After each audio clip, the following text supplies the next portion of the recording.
আমরা দক্ষিণ পন্থাও না, উত্তর পন্থাও না, আমরা বাংলাদেশের পন্থা। এই দেশে যারাই রাজনীতি করুক, আমরা যেমন বলি যে কোরআন সুন্নাহর বিরুদ্ধে কোনো আইন প্রণয়ন করা যাবে না, শরিয়া বিরোধী কোনো আইন প্রণয়ন করা যাবে না, এই বক্তব্য তারাও দেয়, আমরাও দেই।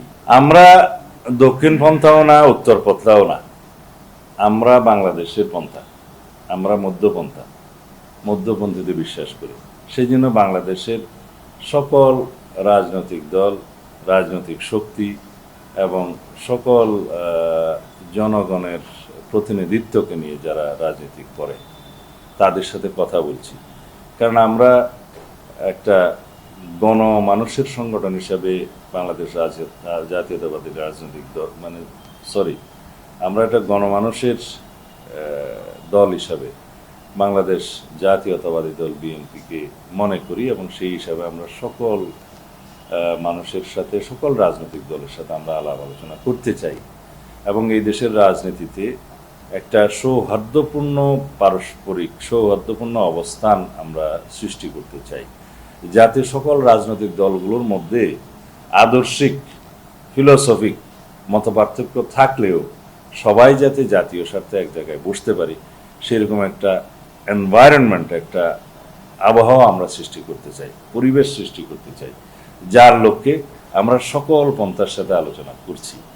এখন ইসলামপন্থী দল হিসাবে যাদেরকে আপনারা অভিহিত করছেন, হ্যাঁ, তারা তো বাংলাদেশের রাজনীতির একটা অংশের প্রতিনিধিত্ব করে, এবং আরও বেশি করে বলবো যে যেখানে যে দেশে বাংলাদেশের জনগণের মধ্যে শতকরা 90% বেশি ইসলাম ধর্মাবলম্বী মুসলিম, তাদের একটা রাজনৈতিক সমর্থন না থাকলেও তাদের প্রতি একটা মানসিক সমর্থন আছে।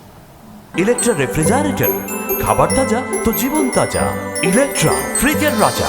যে এই দেশে যারাই রাজনীতি করুক, আমরা যেমন বলি যে কোরআন সুন্নাহর বিরুদ্ধে কোনো আইন প্রণয়ন করা যাবে না, শরিয়া বিরোধী কোনো আইন প্রণয়ন করা যাবে না, এই বক্তব্য তারাও দেয়, আমরাও দেই। তো গণতান্ত্রিক রাষ্ট্রে অনেক সময় জাতীয় সংসদে আলাপ আলোচনার মধ্য দিয়ে অনেক বিষয়ে একটা কম্প্রোমাইজড ওয়েতে আইন প্রণয়ন করতে হয়, এবং সেই আইন প্রণয়ন করার সময় সকল মতাদর্শের মানুষদের সাথে একটা আলাপ আলোচনার মধ্য দিয়ে ঐক্যবদ্ধভাবে যদি কোনো আইন প্রণয়ন করা যায়, সেই আইনটা টিকে, সেই আইনটা বাস্তবায়ন করা যায়।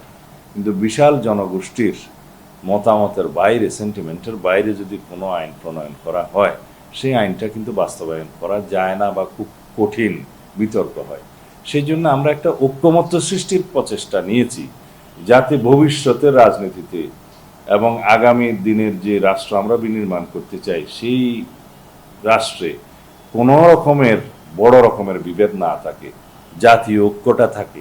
সেই জন্য আমরা সবার সাথে আলোচনা করব, এবং আমরা মনে করি বাংলাদেশের সবচাইতে বড় উদারপন্থী গণতান্ত্রিক রাজনৈতিক দল হিসেবে বিএনপির এটা একটা দায়িত্ব।